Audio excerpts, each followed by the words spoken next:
Chennai October 24 Chennai Madras கிறிஸ்துவ கல்லூரி மேல்நிலைப்பள்ளி 24/10/2025 அன்று மாவட்டங்களுக்கு இடையிலான பள்ளி அளவிலான ஓவியப் போட்டியை நடத்தியது.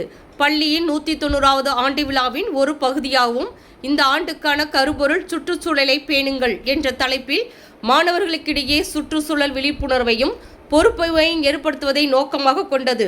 இந்த நிகழ்வை ஹீபர் என்விரா கேர் சிஸ்டம்ஸ் லிமிடெட் நிதி உதவியுடன் நடைபெற்றது.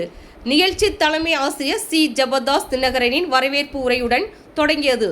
இந்த போட்டி இளம் ஓவிய மாணவர்கள் சென்னை, செங்கல்பட்டு, திருவள்ளுவர் மற்றும் காஞ்சிபுரம் மாவட்டங்களில் உள்ள 35 பள்ளிகளை சேர்ந்த மொத்தம் 450 மாணவர்கள் வரைதல், கைவினை வேலைப்பாடு மற்றும் துணிக்கலை உள்ளிட்ட பல்வேறு பிரிவுகளில் பங்கேற்றனர்.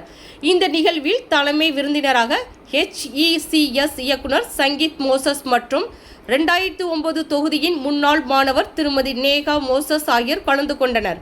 கௌரவ விருந்தினராக HECS இன் வருகை நிகழ்வின் முக்கியத்துவத்தை உயர்த்தியது. வெற்றியாளர்களுக்கு அவர்களின் சிறந்த செயல்திறனை அங்கீகரிக்கும் விதமாக கவர்ச்சிகரமான ரொக்க பரிசுகளும் சான்றிதழ்களும் வழங்கப்பட்டன. சமூக ரீதியாக பொருத்தமான ஒரு நோக்கத்தை ஊக்குவிப்பதில் அவர்களின் படைப்பாற்றலை பாராட்டினர். இந்த போட்டி கலை ஆசிரியர்களான கிறிஸ்டி, DAGS ஜோசப் சாமுவேல் ஆகியோரின் ஒருங்கிணைப்பின் கீழ் மிக நுணுக்கமாக ஏற்பாடு செய்யப்பட்டது.